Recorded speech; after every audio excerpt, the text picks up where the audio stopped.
Good morning, students. From today I'm going to start your supplementary reader. Today I'm going to take your first chapter from your supplementary reader. What is the supplementary reader's name? The name is Moments, and I'm going to take the first chapter from the Moment, the Lost Child. From the title itself you can get an idea about the chapter. It is the story of a child when he is lost. Now I'm going to just give you just a small introduction first. The child goes to a fair with his parents. He is happy and excited and wants the sweets and toys displayed there, but his parents don't buy them for him. Why then does he refuse when someone else offers them to him?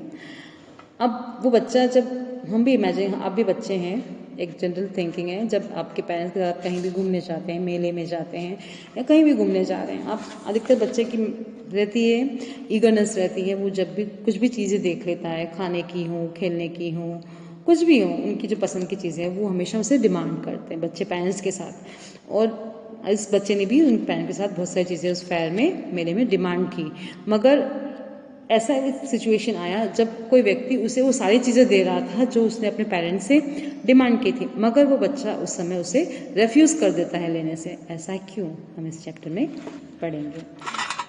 It was the festive of spring. From the winter shades of narrow lanes and alleys emerged a gaily clad humanity. Some walked, some rode on horses, others sat, being carried in bamboo and bullock carts.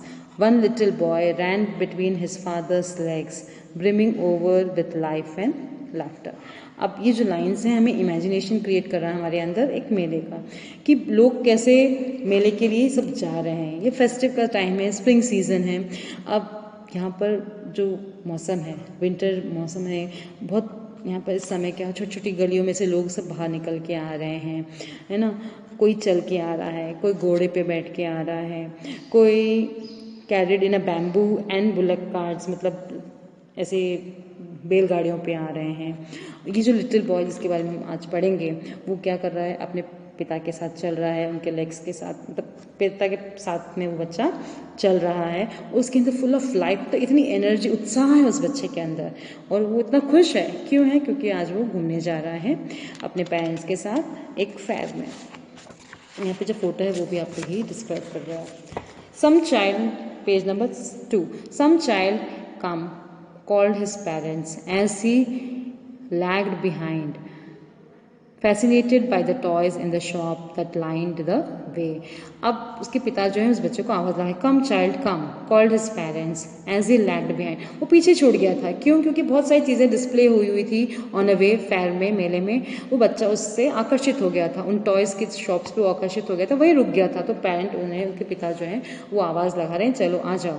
He hurried towards his parents, his feet obedient to their call, his eyes still lingering on the receding toys. अब वो बच्चा आज्ञाकारी था, पिता की आवाज़ सुन के चल दिया था पिता के पास, मगर जो उसकी नज़रें थी वो किस पे थी? उन टॉयज़ पे ही उसकी नज़रें टिकी हुई थी।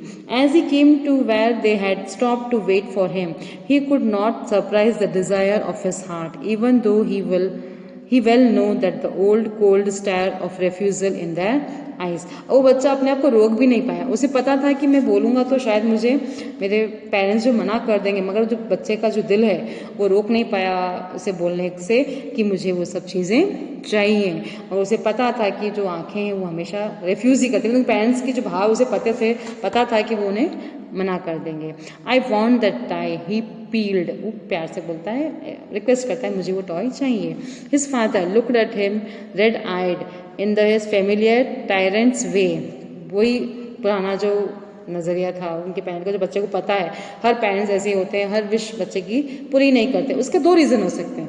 एक रीज़न ये कि वो उस चीज़ को एफर्ट नहीं कर पा रहे हैं शायद, इसलिए वो मना कर रहे हैं। और दूसरा रीज़न ये कि वो जानते हैं कि वो चीज़ शायद उस बच्चे के लिए अभी वो इतनी ज़रूरी नहीं है या उसके लिए वो अच्छी नहीं है। ये दो रीज़न हो सकते हैं वो पेरेंट के कि क्यों वो मना कर रहे हैं। तो यहाँ पे भी वो पेरेंट जो है थोड़े गुस्से, आंखें उनकी ऐसी दिख रही थी रेड, और वही फेमिलियर जो उसमें जो डर था उस बच्चे को दिख गया था कि पेरेंट उसे वो गुस्से में मना कर रहे हैं। His mother melted by the free spirit of the day was tendered and giving him her finger to hold said, look child, that what is before you। अब उसकी जो माँ है, हमेशा ऐसे ही होता है, आप भी फेमिलियर हैं, जब भी कोई चीज़ ऐसी होती है, जब बच्चे अपने पेरेंट्स से, फादर से डिमांड करते हैं, अगर वो मना कर देते हैं और बच्चे के मन में वो भाव आ जाता है कुछ शायद रोने जैसा या थोड़ा सा डिसअपॉइंट जब हो जाता है, तो मदर तुरंत उस चीज़ को वो कर देती है, ओवरलैप कर देती है। तो यहाँ भी वो मदर जो है बच्चे को बुलाती है, उसका ध्यान भटकाती है, अपनी उंगली पकड़ कर बच्चा उसकी माँ के साथ चलता है, तो बोलते देखो बेटा यहाँ पर देखो, यहाँ पे क्या है, यहाँ क्या चीज़ डिस्प्ले हुई है। तो क्या देखते हैं, it was a flowering mustard field pale like melting gold as it swept across miles and miles of even land। वहाँ वो सरसों के खेत उसे दिखाती हैं कि देखो कितनी सुंदर ये खेत दिख रहे हैं, जैसे लग रहा हो जैसे कि सोना बिछा हुआ हो, है ना। वो कई दूर तक वो कई मीलों तक वो खेत इतना सुंदर फैला हुआ वहाँ दिखता है, जो माँ उसे बहुत खूबसूरती से उसे डिस्क्राइब करती है उस बच्चे को, क्योंकि उसका ध्यान वो भटकाना चाहती थी उस बच्चे का। A group of dragon flies were bustling about on the gaudy purple wings intercepting the flight of an lone black bee and butterfly in search of sweetness from the flowers। और वहाँ पे क्या थे, ड्रैगन फ्लाइज भी थे, वो उड़ रहे थे, है ना। इंटरसेप्टिंग लोन ब्लैक बीज, मक्खियाँ उड़ रही थी, तितलियाँ उड़ रही थी। तितलियाँ क्यों उड़ रही थी, फूलों में से स्वीटनेस में मिठास लेने के लिए वहाँ पे वो तितलियाँ भी उड़ रही थी। बच्चे का पूरा ध्यान उनकी मदर जो है उस फील्ड की तरफ आकर्षित करती हैं। The child followed them in a air with this gauge till one of them would still sit its wings and rest, and he would try to catch it, but it would go fluttering, flapping up into the air when he had almost caught it in his hands. Then his mother gave a cautionary call, come child, come onto the footpath। अब क्या हुआ, वो बच्चा उधर ही देख रहा था, उस फील्ड में खेल रहा था। अब वहाँ पर उसने हवा में, मतलब उस खेत में बड़े आनंद से घूम रहा था, उनके जितने भी ड्रैगन फ्लाइज तितलियाँ उनके पीछे पीछे दौड़ रहा था। तब क्या हुआ, जब तक उसके हाथ में एक नहीं आया, but it could go fluttering flapping up into the air. जैसे पकड़ने जा रहा था, तितलियाँ उड़ रही थी आगे, जब तक उसने एक नहीं पकड़ ली, है ना। He had almost caught it in his hands. जैसे ही उसने एक पकड़ी, उतने में उसकी मदर ने उसे आवाज़ लगा दी, आ जाओ बच्चे आ जाओ, हमें इस तरफ फुटपाथ पे चलना है। He ran towards his parents gaily and walked abreast of them for a while, being, however, soon left behind, attracted by a little insect and worms along the footpath that were tempting out from their hiding places to enjoy the sunshine। जैसे ही उन्होंने आवाज़ लगाई parent ने, वैसे उनके साथ पीछे चलता रहा। मगर क्या हुआ, चलते चलते क्या हुआ, उसे फुटपाथ पे भी क्या दिख गया, एक वर्म दिख गया, है ना, एक कीड़ा दिख गया जो अंदर छिपा हुआ था अपने घर में। मगर जैसे ही धूप के कारण उसे धूप लेने जब वो पीप आउट करता है, तो उसे भी वो एंजॉय करता है। तुरंत उस समय भी उसकी मदर उसे आवाज़ लगा देती है, कम child come. His parents called him from the shade of a grove where he had seated themselves on the edge of a well. He ran towards them। वो लोग कहाँ बैठे हुए थे, वो लोग कुएं की बोल सकते हैं कुएं के एज पे जो वॉल बनी हुई रहती है, वहाँ पर वो लोग रेस्ट करने के लिए बैठे थे। वहाँ उन्होंने उस बच्चे को आवाज़ लगाई और वो उनकी तरफ दौड़कर चला गया। हर बार वो बच्चा किसी न किसी जगह रुक जाता है, आकर्षित होकर, कहीं कभी टॉयज़ पे, कभी वो मस्टर्ड फील्ड्स के यहाँ बहुत सारी तितलियाँ उड़ रही थी वहाँ, कभी वो वर्म जो पीप आउट करता है बाहर वहाँ। तो हर जगह उनके पेरेंट्स उसे आवाज़ लगा देते हैं। हर पेरेंट्स यही करता है कि अपने बच्चे पे ध्यान रखते रहते हैं, और बच्चा इधर उधर चला जाता है तो तुरंत पेरेंट्स उसे बुला लेते हैं। अ shower of young flowers fell upon the child as he entered the grove, and forgetting his parents, he began to gather the raining petals in his hands. But lo, he heard the cooling of doves and ran towards his parents, shouting, the dove, the dove। The raining petals dropped from his forgotten hands। अब क्या हुआ, बच्चा जब वो दौड़ के parents के पास जाता है तब वो क्या देखता है, फ्लावर्स जो हैं, A shower of young flowers fell upon the child as he entered the grove।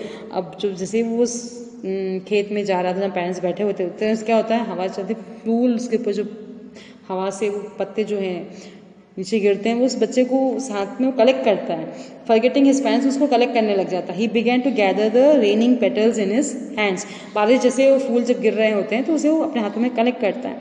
मगर तुरंत वो क्या करता है, वो कलेक्ट कर रहा होता है, उस समय उसको क्या सुनाई दे देता है, डव की आवाज़ सुनाई देती, पक्षी की आवाज़ सुनाई देती। वो कू करता है, वो तो उस कूलिंग डव की आवाज़ की तरफ वो आकर्षित हो जाता है। Ran towards his parents shouting the dove and dove. और वो चिल्लाते हुए पेरेंट्स के साथ जाता है कि देखो वो डव है, वहाँ पर डव है। The raining petals dropped from his forgotten hands. उसके हाथ में जो फूल थे जो उसने इकट्ठे किए थे, जो बरस रहे थे, वो उसके हाथ से गिर जाते। बच्चे का मन कितना चंचल होता है, एक पल नहीं लगता उसका ध्यान इधर से उधर भटकने में। ऐसे ही यहाँ पे ये बच्चा है, हर जगह अपना ध्यान भटका रहा था और तुरंत उसके पेरेंट्स उसे बुला रहे थे। तो अब वापस वो बच्चा जब ऐसे ही डर के आवाज़ के लिए पेरेंट्स को बताता है कि वंटा बोल रहा है, तो बच्चा वापस उसको पेरेंट्स बोलते हैं, come child come. They call to the child who had now gone running in a wild creepers around the banyan tree and gathering him up they took the narrow winding footpath which led to the fat through the mustard fields।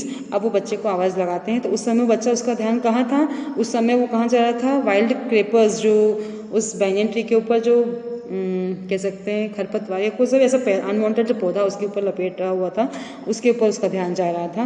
वो अब वो लोग उन्हें कहाँ ले जाते हैं उस बच्चे को, उस फील्ड, मस्टर्ड फील्ड से होते हुए तंग गलियों में से, छोटी गलियों में से, वहाँ वो चलते हुए मस्टर्ड सीड्स के अंदर से, फील्ड्स के अंदर से निकलते हुए वो मेले की तरफ बढ़ते हैं।